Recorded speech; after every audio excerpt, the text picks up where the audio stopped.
Take मिटांगा कौन से play करता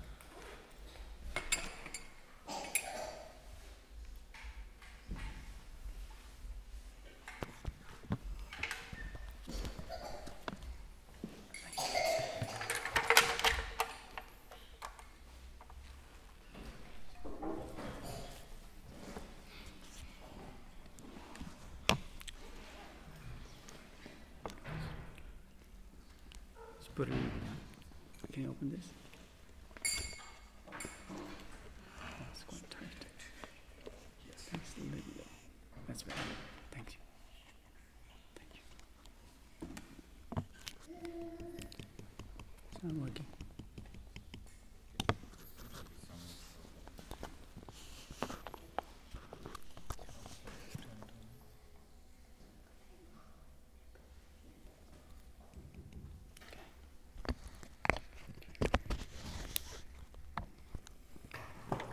Jaya Radha Madhava Kunja Bihari Jaya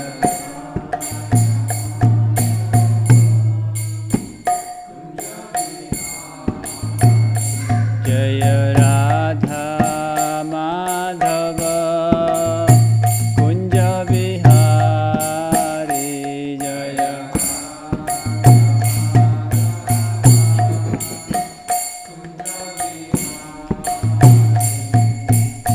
Gopi Janavallabha Girivaradhari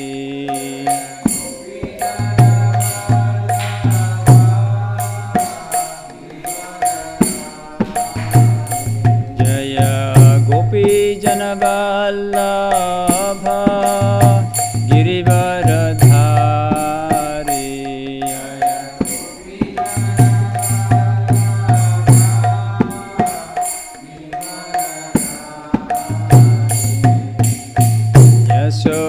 Yashodanandana Brajajana Ranjana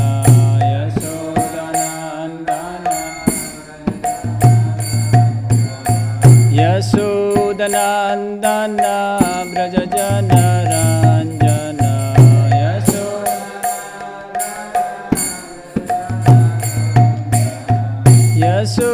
Yashodanandana Brajajana Ranjana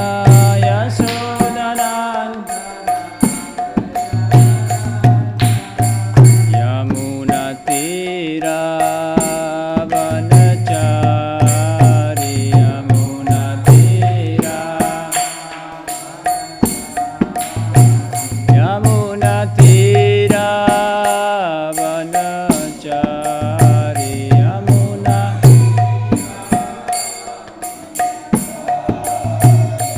Jaya Radha Madhava Kunja Bihari Jaya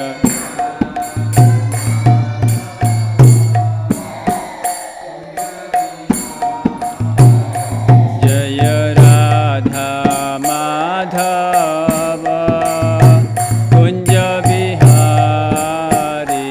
Jaya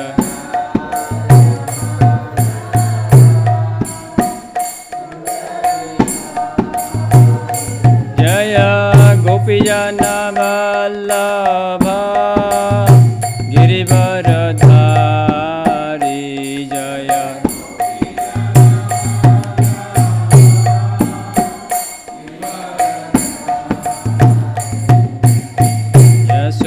Yashodanandana Brajajana Ranjana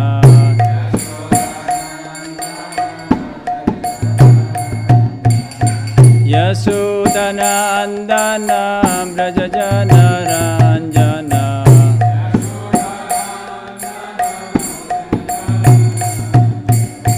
Yamuna Tira Vanachari Yamuna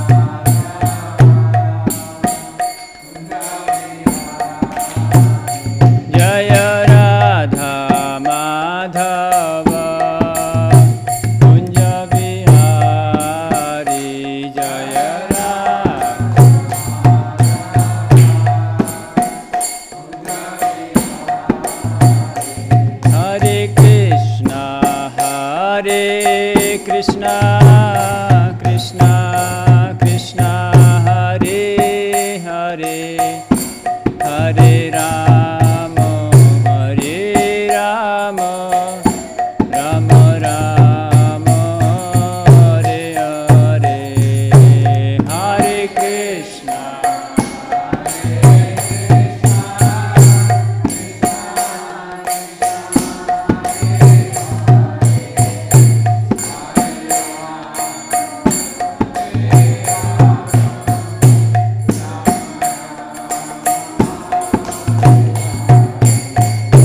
Hare Krishna, Hare Krishna, Krishna Krishna, Hare Hare, Hare Rama, Hare Rama, Rama Rama, Hare Hare, Hare Krishna.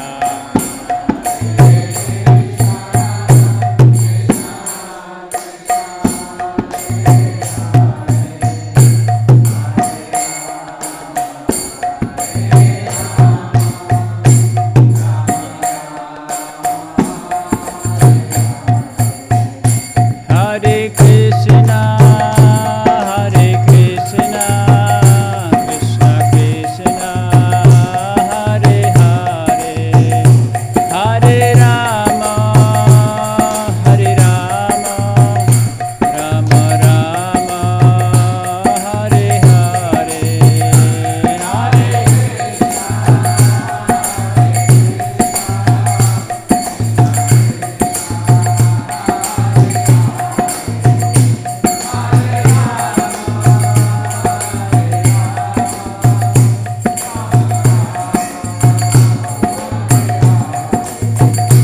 Jaya Radha Vallabha, Radha Vallabha, Shri Radhe Jaya.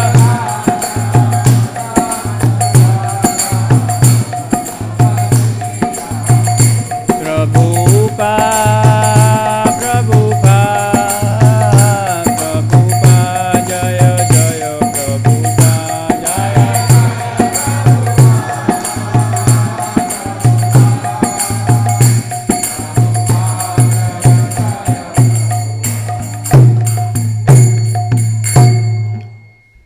जय ओम विष्णुपाद परमहंस परिव्राजकाचार्य अष्टोत्तर सरस्वती श्रीमद अभय चरणारविंद भक्तिवेदांत स्वामी महाराज श्रील प्रभुपाद की जय नितिलीला प्रविष्ट विष्णुपाद परमहंस परिव्राजकाचार्य अष्टोत्तर सरस्वती श्रीमद भक्ति सिद्धांत सरस्वती ठाकुर महाराज श्रील प्रभुपाद की अनंत कोटि वैष्णव वृंद की नमाचार्य श्री हरिदास ठाकुर की प्रेम से कहो श्री कृष्ण चैतन्य प्रभु नित्यानंद श्री अद्वैत गदाधर शिवासुदि गौर भक्त वृंद की श्री श्री राधा कृष्ण गोप गोपीनाथ श्याम कुंड राधा कुंड गिरी गोवर्धन की श्री वृंदावन धाम की जय, श्री नवद्वीप मायापुर धाम की जगन्नाथपुरी धाम की जय, गंगामयी यमुनामयी की जय, भक्ति देवी तुलसी महारानी की जय, श्री श्री गौरनिताय की जय, श्री श्री राधा वल्लभ की जय, श्री श्री जगन्नाथ बलदेव सुभद्रामयी की जय, हरिनाम संकीर्तन की जय, मेलबर्न महाप्रभु मंदिर की जय, निताय गौर प्रेमानंदे, ग्रंथराज श्रीमद् भागवतम की जय. Problem with the sound? Let's get one mat, Prabhu. Can you have to put the volume up a little bit? Om Namo Bhagavate Vasudevaya. Om Namo Bhagavate Vasudevaya. Om Namo Bhagavate Vasudevaya.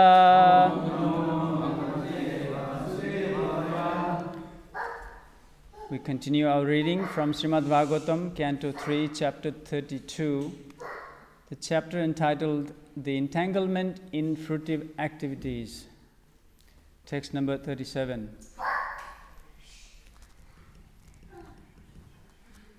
Still pull up, bro? Try.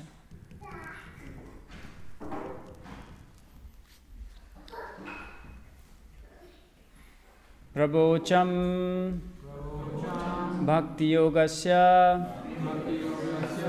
Swarupam Te Chaturvidham Kalasya Chabhaktya Gater Yoantardhanavi Jantusu Prabhocham Bhakti Yogasya Swarupam Te Chaturvidham Kalasya Chabhyakta Gatiryanyor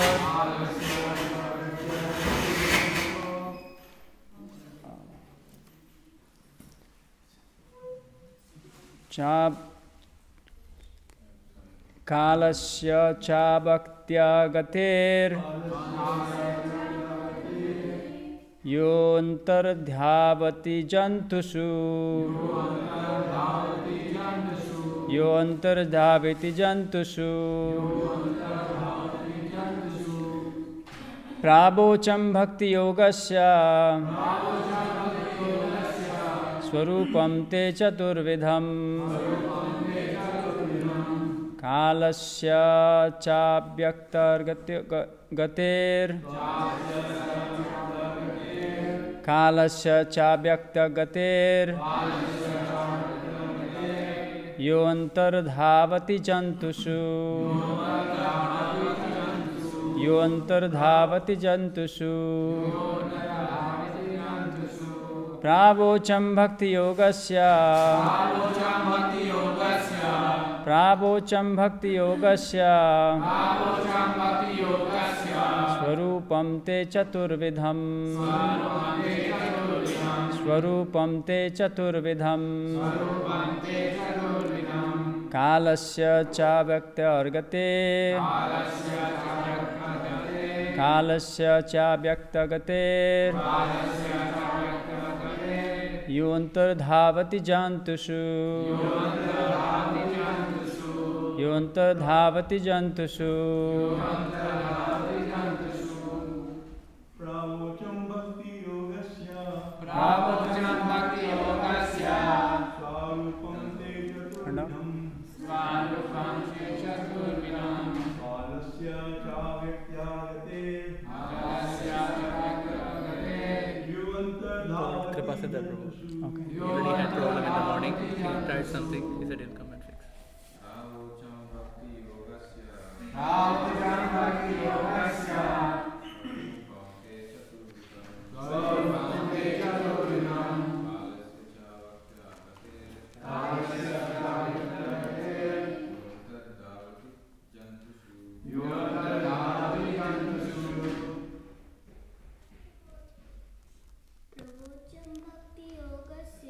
Prabhocham Bhakti Yogasya Swarupam Te Chaturvidham Kalasya Chabhyakta Gate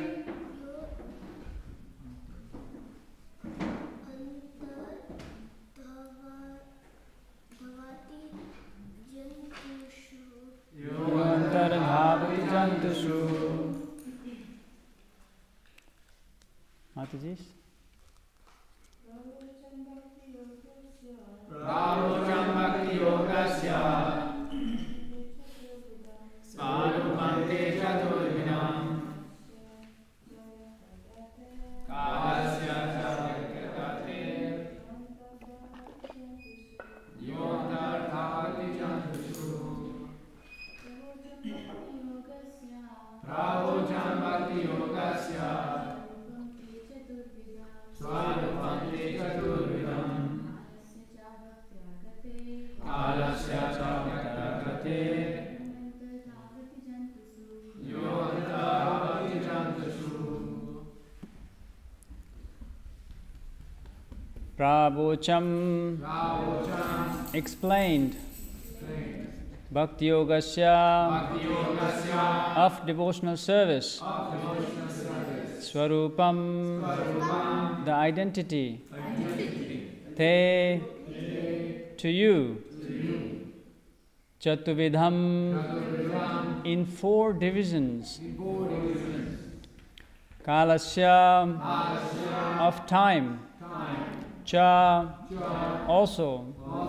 Abhyaktagate, the movement of which is imperceptible. Ya, which. Antardhavati, chases. Jantusu, the living entities. Translation and purport by His Divine Grace Srila Prabhupada. Srila Prabhupada ki jai. My dear mother, I have explained to you the process of devotional service and its identity in 4 different social divisions. I have explained to you as well as how the eternal time is chasing the living entities, although it is imperceptible to them. Repeat the translation. My dear mother, I have explained to you the process of devotional service and its identity of 4 different social divisions. I have explained to you as well as I have explained to you as well how eternal time is chasing the living entities, although it is imperceptible to them. Purport. The process of bhakti yoga, or devotional service, is the main river flowing down towards the sea, is sea of the absolute truth. And all other processes mentioned here are just like tributaries. Lord Kapila is summarizing the importance of the process of devotional service. Excuse me. Bhakti yoga, as described before, is divided into 4 divisions. 3 in the material modes of material nature, and 1 is in transcendence, which is untinged by the modes of material nature. The devotional service fixed with the modes of material nature is the means for material existence, whereas the devotional service without the desire for fruitive results and without the attempts for empirical philosophical research is pure, transcendental devotional service.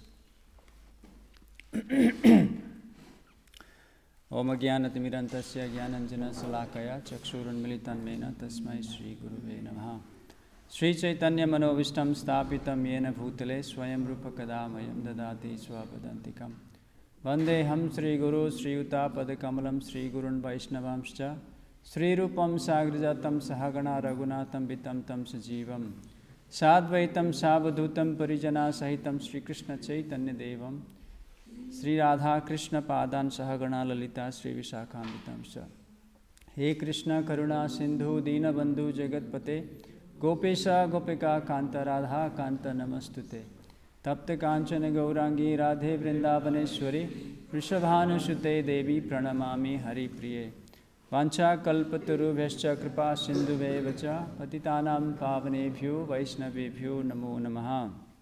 Jai Shri Krishna Chaitanya Prabhu Nityananda Shri Advaita Gadadhar Shivasadi Gaur Bhaktivinoda.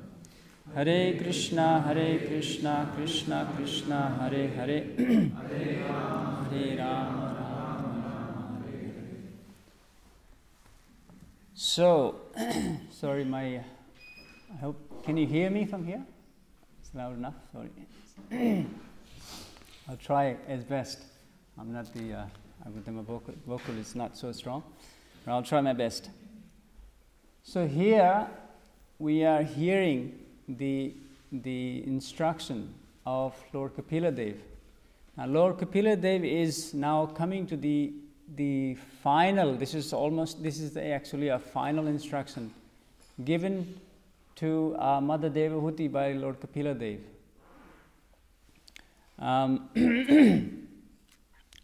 So what I was actually thinking, because it's now coming to the very final instruction of Lord Kapila, I was going to go through the review or the touch on what we actually learned from different this whole section of the Śrīmad Bhāgavatam in 3rd canto. The pastimes beginning from Swayambhuva Manu up until what Lord Kapila they've taught us in just in summary. So because is now he's concluding his teachings to Mother Devahuti. So as we know, this is a conversation taking between Maitreya and Vidura. Vidura is inquiring from Maitreya. He wanted to know about the creation, and Maitreya is explaining the creation process. And Lord Brahma has created different living entities just before Swayambhuva Manu. He had created Kimpurusas, Kinnaras, Gandharvas, etc. And so up until Swayambhuva Manu, Lord Brahma was creating these different personalities from his mind, different parts of bodies, etc. So the Swayambhuva Manu and Satarupa, his wife, as the first beings, or the which the process of creation through the process of the combination of male and female starts from that point. So Swayambhuva Manu is the first Manu in the day of Lord Brahma. So Brahma's day is known as Kalpa. So Swayambhuva Manu is the first Manu. There are 14 Manus. So currently we are in the 7th Manu, which is the Vaivasvata Manu. And so very first one is Swayambhuva Manu. So Swayambhuva Manu has been instructed by Lord Brahma to start or begin the populating the universe, because the beginning of the day, the living entity has been in the because it's a partial annihilation. The living entities are in the body of Mahavishnu. So now it's a process again starts in the beginning of the Brahma's day. The living entity has to come back into a universe. So he's been instructed by Lord Brahma to start the creation. And so, on the other hand, the Kardama Muni is also the Manasputra of Lord Brahma. He's also been instructed to populate the universe. So Swayambhuva Manu and Satarupa had 5 kids, 5 children, 2 sons and 3 daughters. Who are the 2 sons? Can anybody tell? Priyavrata and Uttanapada. And 3 daughters? Devahuti, Prasuti, and Akuti. So these are the 5 children of Swayambhuva Manu. So, and is it working? Now I can speak softer.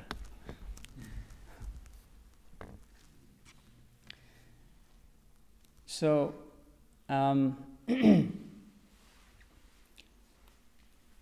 so these, when Kardama Muni received the instruction from Lord Brahma, his father, to start the population, he took the shelter.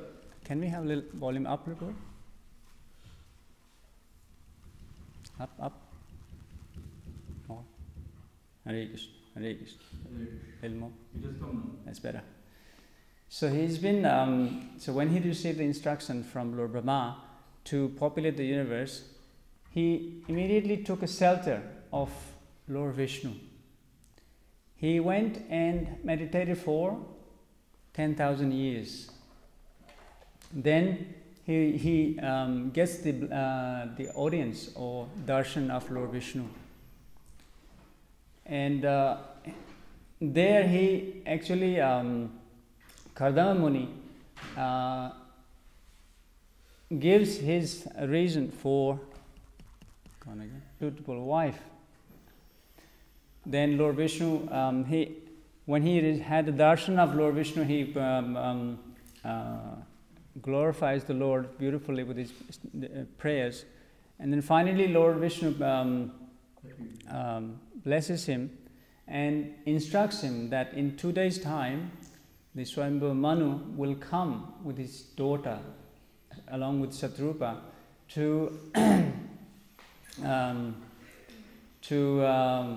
give him his daughter, so you can marry, and you will. He also, Lord Vishnu also predicts that you will have 9 daughters, and I will come personally as your son, as Lord Kapila. So in this side, Swayambhu Manu and Satrupa, as instructed, they approach Kardama Muni to marry the daughter Devahuti. So, so there's whole different beautiful exchange takes place between Kardama Muni and Swayambhu Manu, how they receive each other, and then finally Swayambhu Manu offers his daughter to Kardama Muni as his wife. And Kardama Muni is an ascetic, a yogi, Brahman. So he was engaged in performing a devotional service. So when he married Devahuti, she also voluntarily took the process. She gave up all her royal comforts and took the similar austerity, the ascetic life of her husband. So for many years he served Kardama Muni like that, and Kardama Muni saw how she was dedicatedly serving him, and the Devahuti actually requests him, so now you have to fulfill your duty as a grihastha. We need to have the population.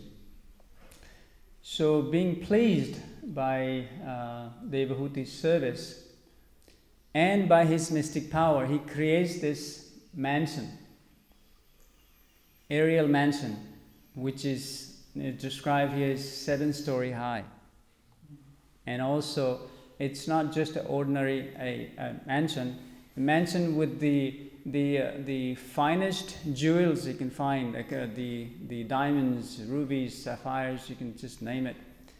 Not only that, it also had the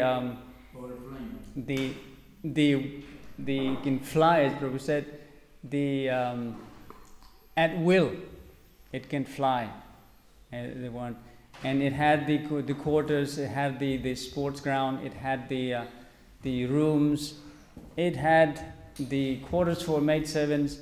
So beautiful, this mansion. So the Kardama Muni and Devahuti, they travel in this mansion for 100 years, and they go on different places where the demigods and different special personalities come, and so they travel all over the universe. Finally, and they have daughters, 9 daughters. So, and after having 9 daughters, the Kardama Muni indicated he will actually go and take Banaprastha. But Mother Devahuti requests him, these 9 daughters finally will get married and they'll go away. Who will give me the protection? So the Karda Muni, and then he prays, and he's already been instructed by Lord Vishnu when he was doing tapasya that he will come as his son. So to fulfill that,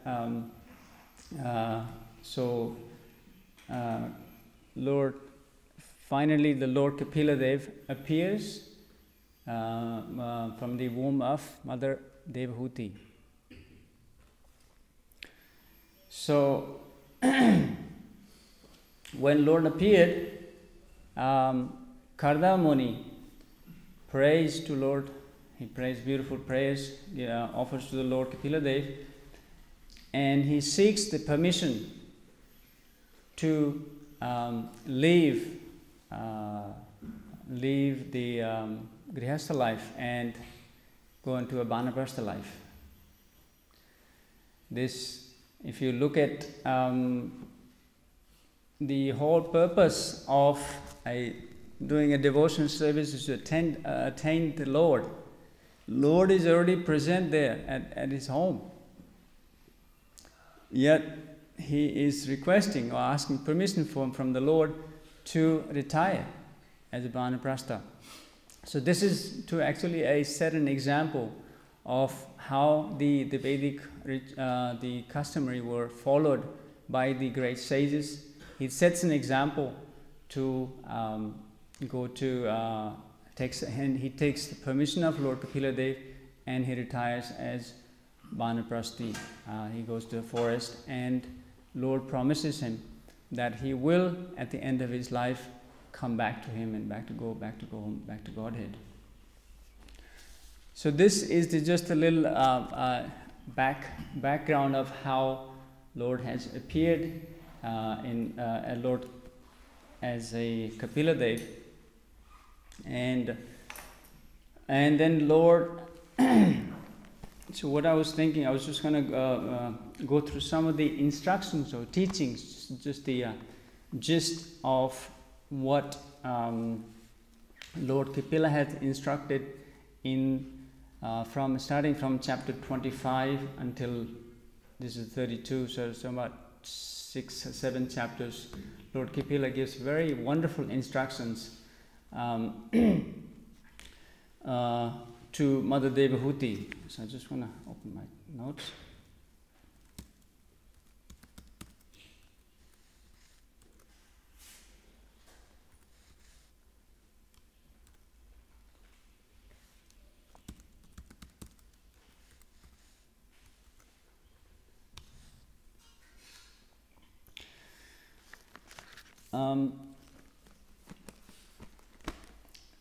So now Kardama Muni has left, and the Lord Kapila Devi is looking after his mother. Mother is now requesting, because she knows this is not an ordinary child she's got the Supreme Personality of Godhead. So she's taking this full advantage of him being there, and she requests the Lord to instruct her and enlighten her with the transcendental knowledge. So in the chapter 25, it's entitled as the glories of the devotional service. So Lord Kapila starts the instruction establishing that the highest of all processes, the devotional service is the highest. So it begins the teachings from a devotional service, establishing the glories of a devotional service, which is the highest of all the processes. So Devahuti says, this is I am sick, I'm very sick of this disturbance caused by the material senses, because of this sense disturbance, O my Lord, I have fallen into the abysses of ignorance. Now be pleased, my Lord, to display my great disillusion. Due to my feelings of false ego, I have been engaged in Maya and I have identified myself with the body and consequently bodily relations. So now the Mother Devahuti is taking the position of a disciple or seeking the transcendental knowledge from Lord Kapiladev.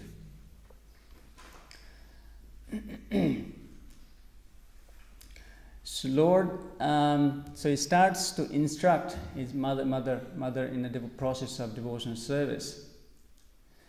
So he glorifies how important it is the association of a pure devotee.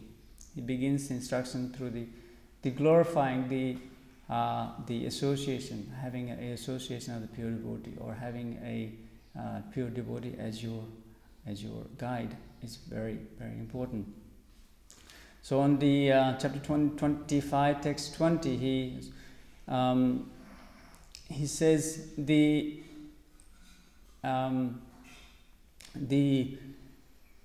association of the devotee, even having it for a very short period of time, that can open the doors to liberation. Moksha dwara apapritam. Prasangam ajaram pasam atmana kavayo vidu saeva sadhu sukrito moksha dwara apabritam. Every learned man knows very well that the attachment for the material is the greatest entanglement of spirit soul. But that same attachment, when applied to the self-realized devotees, opens the doors to liberation. So he begins how important it is, the even slight association of the devotee, that can actually give you a full liberation. That's Then he further goes on and describing the qualities of devotees. Titiksava karunika surida sarvadehinam ajata satrava santa sadhava sadhu bhushanam.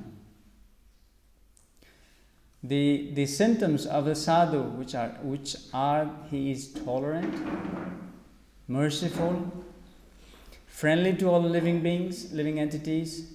He has no envy. He is peaceful. He abides by the scriptures, and all his characters are sublime. So this is the qualities of such a wonderful devotees, the Vaishnava.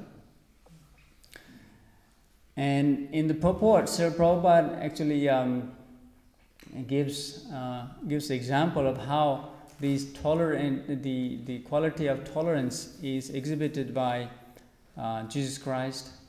He was crucified by his devotee and by his followers or not followers.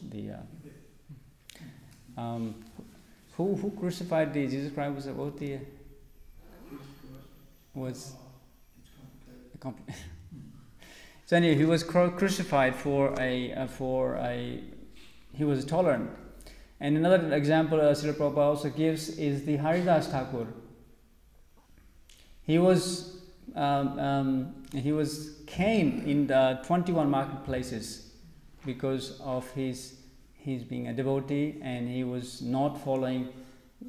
He was born into a family of Mohammedan or a Muslim family, and he was instead taking the process of Vaishnava or devotional service. So he was ordered to be beaten into 21 marketplaces. Yet the Haridas Thakur did not complain, or he actually tolerated that. So it's one of the quality of tolerance. Another example Srila Prabhupada gives is the Jagai and Madai, who are also had Nityananda Mahaprabhu, he was beaten. So the qualities of devotees, such that these wonderful qualities is what devotees have. So further he glorifies the how important it is just by associating with the devotees, the effects of material attachment is gone. And a very famous verse in text 25 says, Satam prasangam mamabirya samvidho bhavanti hrit karna rasayana katha tad joshanat asva apavarga vartmani sraddha ratir bhakti anukramishyati. He further glorifies, in the association of the pure devotees, discussion of pastimes and activities to the Supreme Personality Godhead is very pleasing and satisfying to hear, satisfying to the ear and heart. By cultivating such a knowledge, one gradually becomes advanced in path of liberation, and thereafter he is freed, and his attraction becomes fixed. Then real devotion and devotional service begins. See how important is the. Then he further glorifies the devotees, and this is I'm still on the chapter 25. Further glorifies the devotees. Now these devotees are not even interested in going into a different heavenly planets or heavenly pleasures. Devotees are not interested.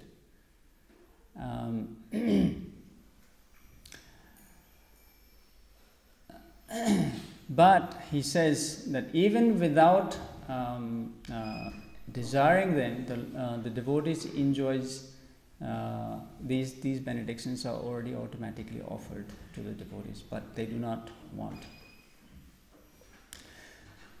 Then Lord Kapila Dev concludes this chapter 25 with the glorifying the devotional service.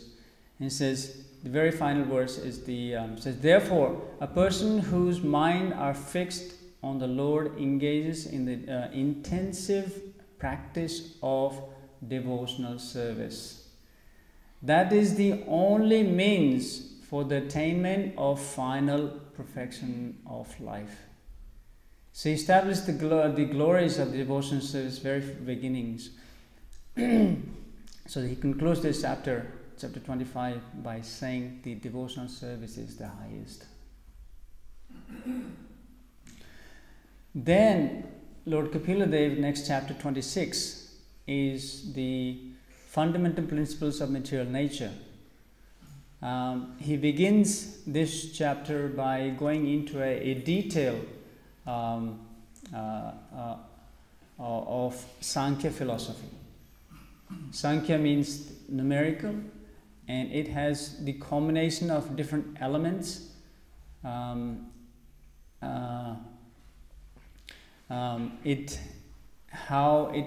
He goes into details of breaking into all the elements into a detail and describing what are the qualities of each element.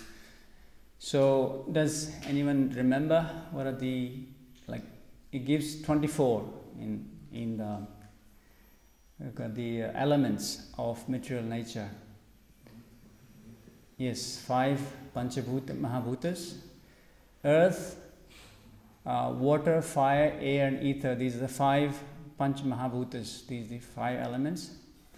Then there is 3 mind, body and soul. Yes, the 3 mind, body and intelligence, false ego and mind. 3, that's 8. And there's 5 working senses. Yes. And 5 knowledge acquiring senses. And 5 sense objects. So that becomes 23 elements. And the 24th element is 3 modes of material nature. So that becomes a 24 elements of material elements. And there are 2 spiritual elements which also comes in there, which is soul and super soul. So combination of all these 26 elements is this material creation. Whatever we see, whatever we can hear or see or do, whatever you are able to see is this combination. This you could see this building. It's a combination of this earth, water, and so on and so forth. So nothing exists out of these 26 elements. So 24 material elements and 2 spiritual elements, which is spirit soul and the super soul. That's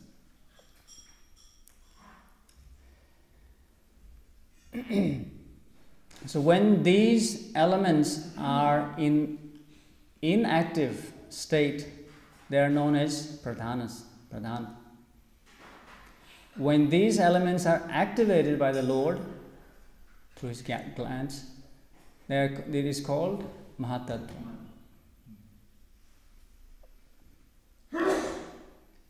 So Lord gives the whole the details of these elements, describing qualities of each of these elements, how the earth, water, the earth has got a smell, water has got a moistening, and then fire has got a heat, light, and digestive, so on. So he describes all these elements in full details. And he concludes this chapter. So one more point, the combination of this, everything aggregate, these elements is called a field of activities. So combination of all these elements in this is a field of activities. So Lord concludes in this chapter saying, my devotees actually become self-realized by my ultimate causeless mercy, and thus, when freed from all doubts, he steadily progresses towards the destined abode, which is directly under my protection of my spiritual energy and unadulterated bliss. That is the ultimate perfectional goal of a living entity. After giving up the present material body, the mystic devotees goes to that transcendental abode and never comes back. So he concludes this chapter by this instruction. And chapter 28, Lord begins to instruct he goes into Ashtanga Yoga. And he also describes the 3 modes of material nature, the devotional service mixed with the 3 modes of material nature. And also he also gives how the devotional service or devotee is the highest of.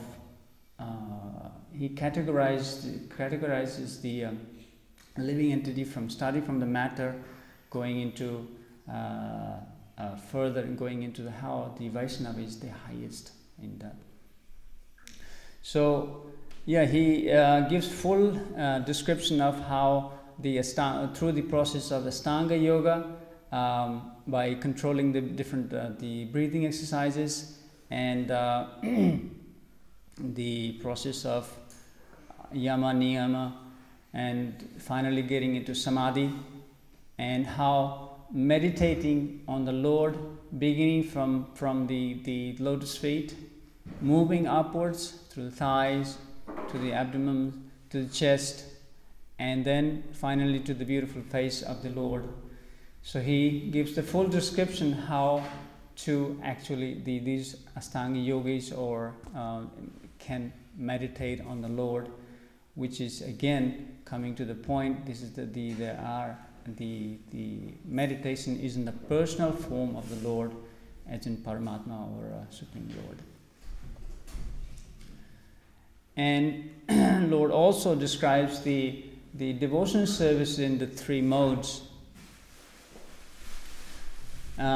So he says in the chapter 29, text 8, devotional service executed by the person who is envious, proud, violent, and angry, who is separatist, is considered to be in the mode of darkness. So the separatist is that person who is not abiding by the scriptural injunction, that's called separatist. Is that right, Paul? The process and the mode of passion. The worship of deities in the temple by separatists with the motive for material enjoyment, fame, and opulence is the devotional service in the mode of passion. Now he gives the devotional service in the mode of goodness. When a devotee worships the Supreme Personality of Godhead and offers the results of his activities in order to free himself from the fruitive activities, this devotional service is in the mode of goodness.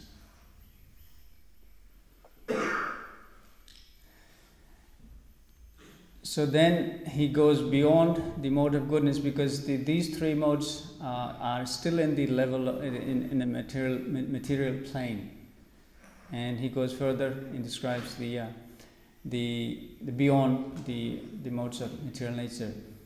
In text 12, he says, the manifestation of unadulterated devotional service is exhibited when one's mind is at once attracted to hearing the transcendental name and qualities of the Supreme Personality of Godhead, who is residing in everyone's heart, just as the water of Ganges flows naturally down towards the ocean. Such devotional ecstasy, uninterrupted by any material condition, flows towards the Supreme Lord. So finally, the devotional service that is to please the Lord is the highest.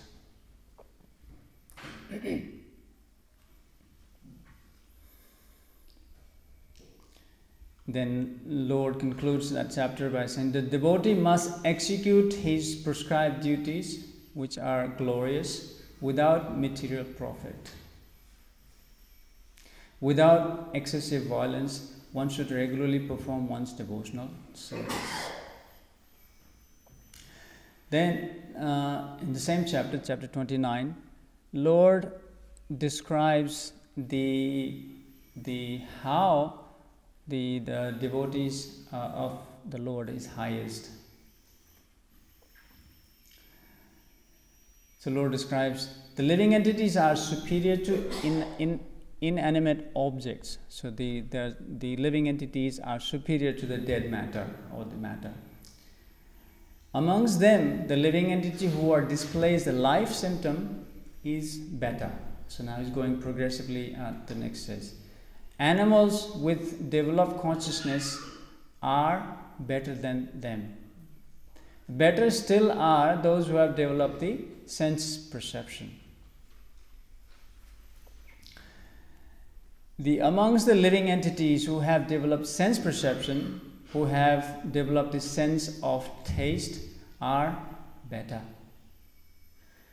And those who have developed only the sense of touch, better than them. Those who have developed the sense of smell, and better still are those who have developed the sense of hearing. Better than those who are living entities who have perceived the sound.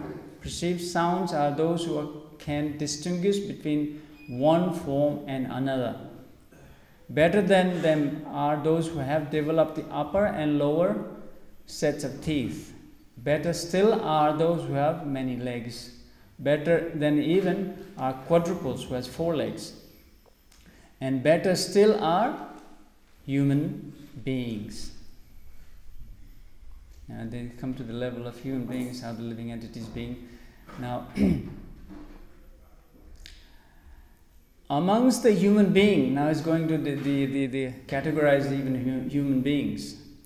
Amongst the human beings, the society which is divided according to the qualities and work is best. So he's saying amongst the human beings, those who are following the varnashram dharma are the better.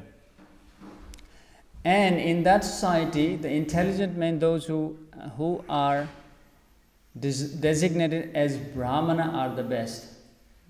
So amongst those who are following the Varnashram Dharma, the Brahmanas are better.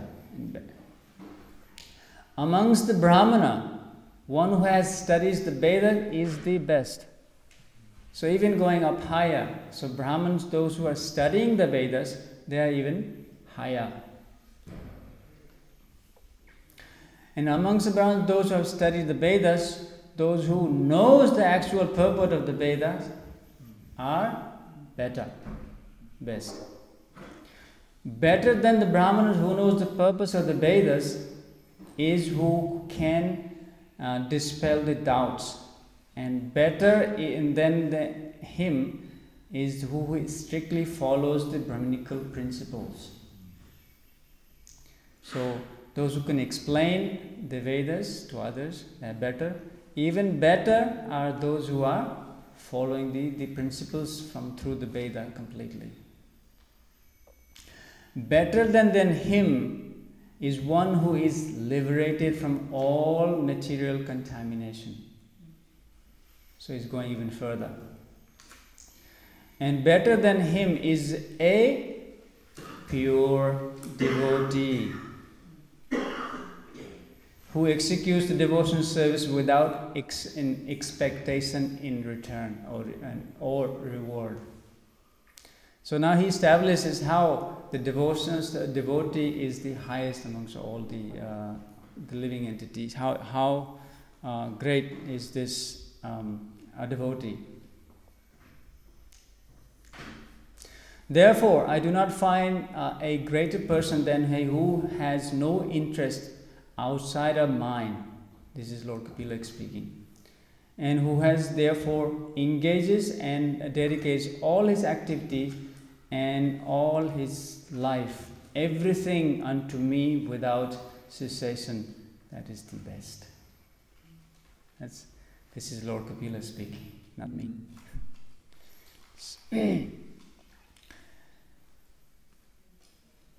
So then he concludes this chapter by that instruction, and then chapter 30 is the description by Lord Kapila of the adverse fruitive activities. He describes how living entities, when it comes to the bad association or through the modes of material nature and different aspects, he becomes a sinful. He describes how the living entity is because of his actions, he is put into a hellish condition, or he is even taken to hell after death. And he gives a full description of how the living entity is put into a different suffering conditions in hellish planets.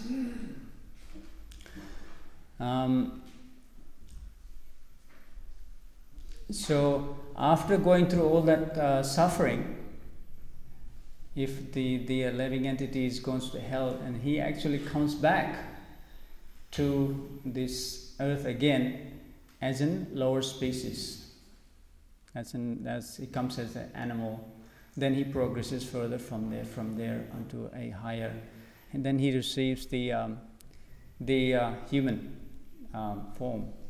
So human form is very rare. If person is not doesn't take the advantage of this human form and performs a devotional service, we'll have to go through all this the sufferings of different conditions again and again and again. Just goes in the cycle. And the chapter 31, the Lord Kapila actually gives the instructions on the movements of the living entities. How the living entity, once he comes to the form, he is coming to the human form, and what he gives full descriptions how living entities put through in the womb of a mother through the semen of father, and how the body is being developed in the womb. He gives each month, day, month, and he goes into the final how the living entity is being developed within the womb of his mother. For when it comes to the 7th month, the living entity is fully able to hear. He's got the body is fully developed and able to hear, and able to understand, perceive the. So Lord Kapila says, Karmana Daivanetri, and this is all through the supervision of Supreme. It all takes place. So how living entity is put into a womb, and then he describes in detail how the living entity grows, and I think up until the physical body is being developed, we can even scientists can give us that the graphic development, how it takes place. But the Lord here further gives how what takes place in the mind of that living entity, and he gives then what is the condition of that living entity within the womb. Because it's not very pleasant situation in the womb, living entity prays. There is about 10 or 12 different verses that Jantu, or the living entity, Jantu Stuti, or the living entity prays to the Lord. And in the womb, it is mentioned that actually he remembers the 100 birth, the hellish condition he's gone through, all the sufferings of 100 birth, and he prays to not be able to put into this condition again, and he prays to the Lord that he can come out and perform a devotional service. But unfortunately, Maya is so strong that as soon as we come out, that's it. Happy birthday. It doesn't. It's we are put into a. Here one of the prayers by the living being in the womb.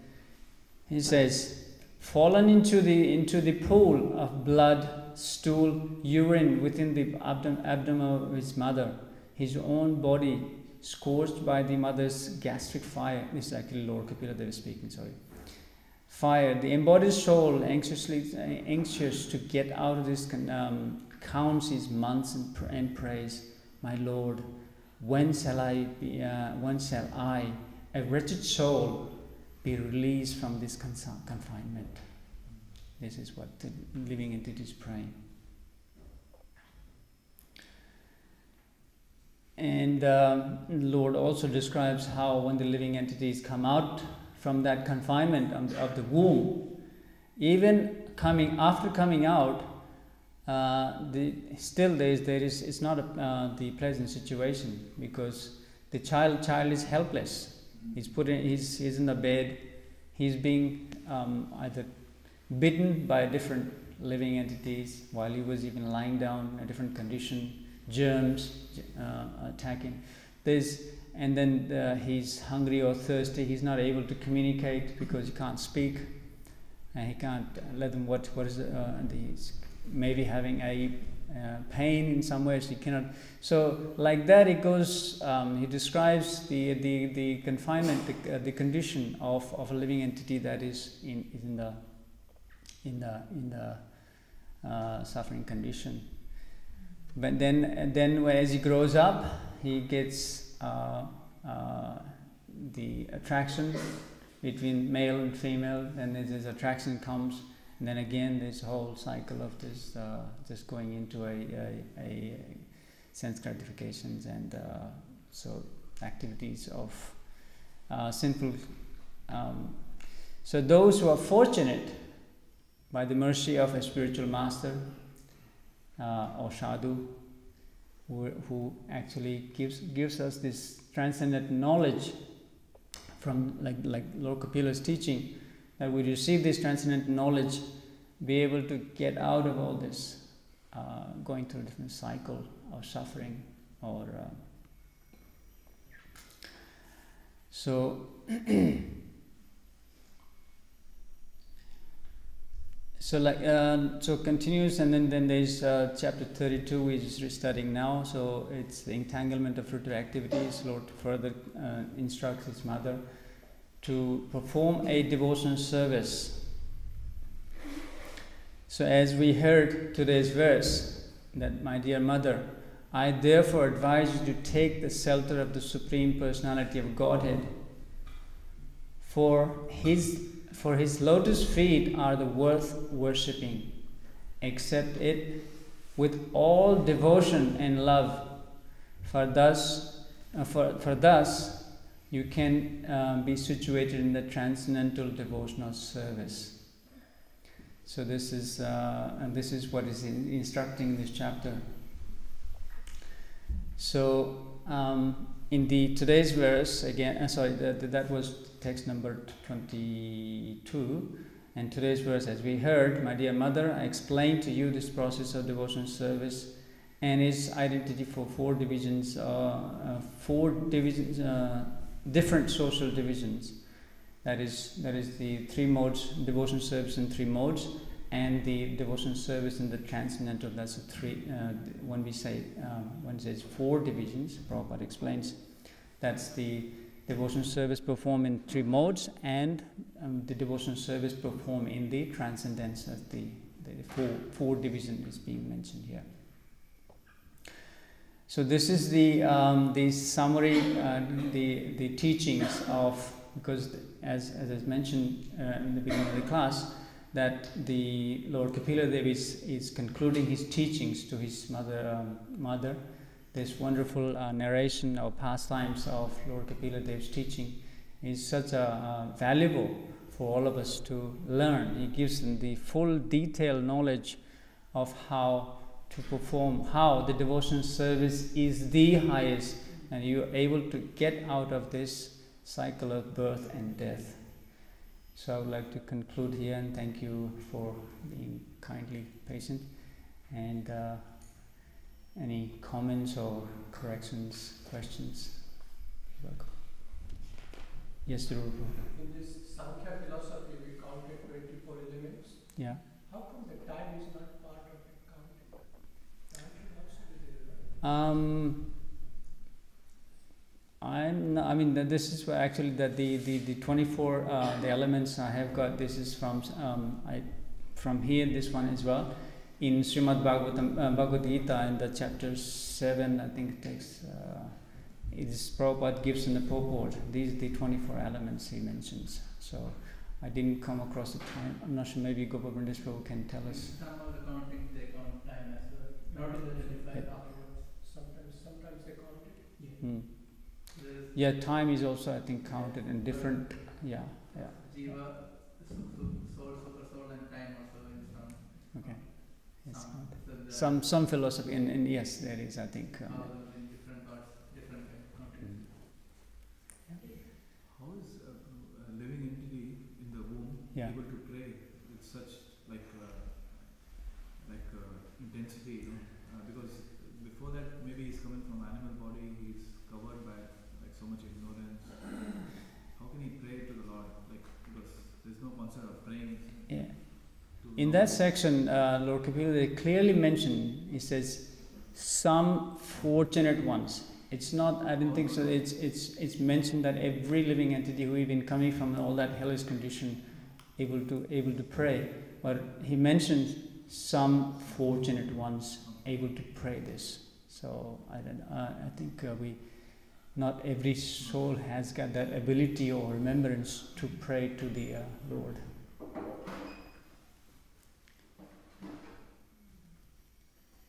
Yes, ma'am. Sorry for 24 elements are in unmixed state. It's only material elements. Time goes, moves these elements, comes later. But they're saying about initial 24 elements. So you're mentioning that Initial 24 elements. Pradhan, yes. 24 elements. Yeah. When the time comes, then the material nature starts. Yeah, that becomes a Mahatattva. It becomes Yes. Thank you, Mansi.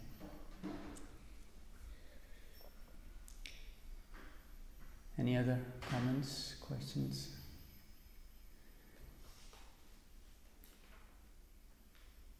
Yes, Krishna.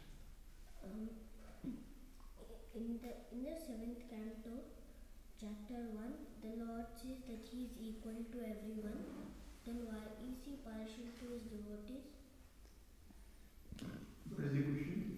So the great question, he is actually referring to the seventh canto of Śrīmad Bhāgavatam. He says, Lord is equal to everyone.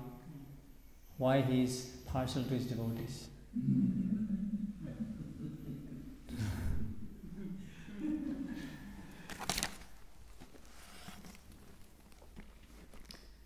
Because that the devotees, because everything is creation of the Lord, and those who are serving the Lord, he declares himself that they are dear to him. He is the Supreme Lord. He's equal to everyone.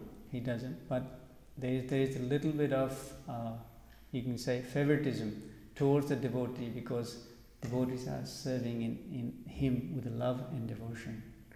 That's why they are dear to him. So he's not partial. If you look at it, if he's partial because his creation, like for example, we breathe air. The same air is given to a devotees and non-devotee. Is he being partial there? No, he's not. He's not giving. So his same sunlight is given to everyone, but he's not. Everyone can take advantage of sunlight because that's Krishna's creation. He's not being partial there. So in that sense, he's equal to everyone. He's giving everything he's giving water, sunlight, air, grains, fruits, vegetables. He gives to everyone. Everyone can enjoy. But when the devotees have served him with love and devotion, he's a little bit partial to him.